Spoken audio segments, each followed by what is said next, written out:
Hello viewers, আসসালামু আলাইকুম। আজ আপনাদের দেখাবো রেস্টুরেন্টের স্টাইলে কিভাবে ঘরে বসেই পারফেক্টভাবে সাব স্যান্ডউইচ বানাতে পারবেন সেই রেসিপিটি পুরোপুরি ফলো করলেই আপনারা দারুণ মজার একটি পারফেক্ট সাব স্যান্ডউইচের রেসিপি পেয়ে যাবেন। আর আপনাদের যখন খুশি তখন আপনারা ঘরেই বানিয়ে খেতে পারবেন। আশা করি আমার আজকের রেসিপি ভালো লাগবে। তো চলুন এখন দেখে নিই। প্রথমে আমি এখানে নিয়ে নিচ্ছি মুরগির বুকের পিস। এভাবে চিকন চিকন করে কেটে নিয়েছি। এভাবে আপনারা ছোট ছোট করে কেটে নেবেন। এখন দিয়ে দিচ্ছি এখানে গোলমরিচের গুঁড়ো হাফ চা চামচ পরিমাণ, লবণ দিয়ে দিচ্ছি এখানে হাফ চা চামচ থেকে একটু বেশি। আপনারা পরিমাণ অনুযায়ী আপনারা প্রতিটি উপকরণ নিয়ে নেবেন। আর এখানে লাল মরিচের গুঁড়ো নিয়ে নিলাম হাফ চা চামচ। আপনারা এখানে পাপরিকা পাউডার ইউজ করতে পারবেন। জিরার গুঁড়া দিয়ে দিলাম হাফ চা চামচ পরিমাণ। এখন দিয়ে দিচ্ছি এখানে 1/4 টিস্পুন পরিমাণ গরম মশলার গুঁড়া।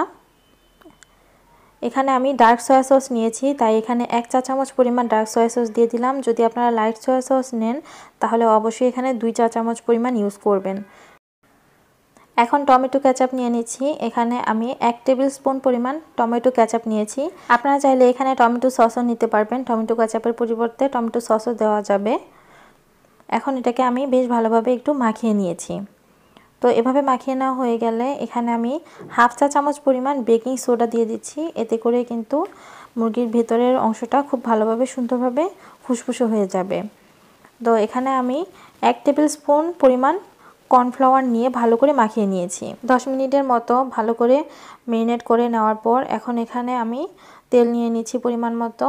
এখন এইখানে এই ম্যারিনেট করা মাংসটাকে ভালো করে ভেজে নিতে হবে।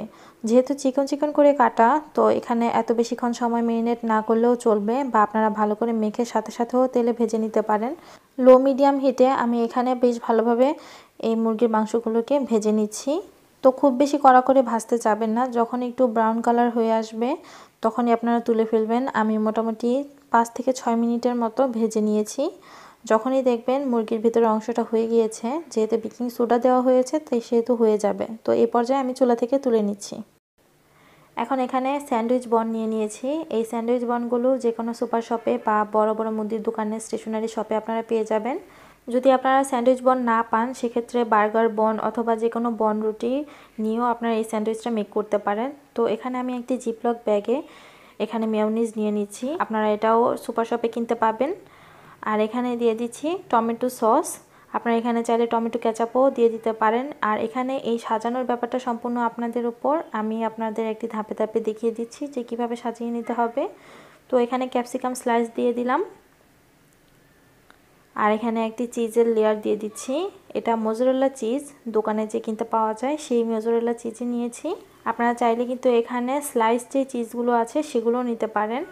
এখন দিয়ে দিচ্ছি বাঁধাকপি কুচি।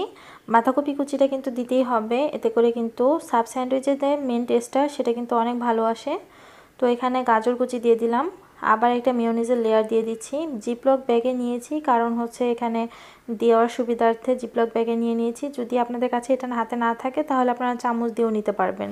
তো এখানে টমেটো সস আর চিকেনের লেয়ারটা দেওয়ার পর এভাবে চিজের স্লাইসগুলো আবারও দিয়ে দিচ্ছি।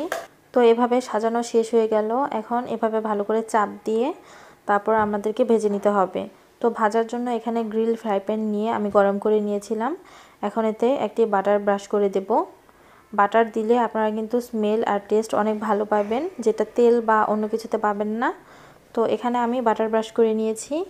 এখন এখানে স্যান্ডউইচ দিয়ে দুইটি এভাবে স্প্যাচুলা নিয়ে আমাদেরকে এভাবে একটু চাপ দিয়ে নিতে হবে।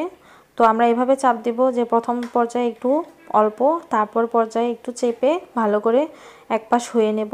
তো এক পাশ এভাবে হয়ে গেলে আমরা আরেক পাশটা খুব সাবধানে আস্তে করে উল্টে দেব। তো আপনারা ভিডিওতে দেখে হয়তো বুঝতে পারছেন যে আমি কতটা সাবধানে উল্টে নিয়েছি। তো আপনারা এভাবে করে নেবেন। এখন আবার এভাবে প্রথমে অল্প তারপর একটু বেশি প্রেসার দিয়ে ভালো করে ভেজে নিতে হবে। তো প্রথম পাশটা আমি 5 মিনিট আর দ্বিতীয় পাশটা 5 মিনিট, এভাবে 10 মিনিটের মতো ভেজে নিয়েছি।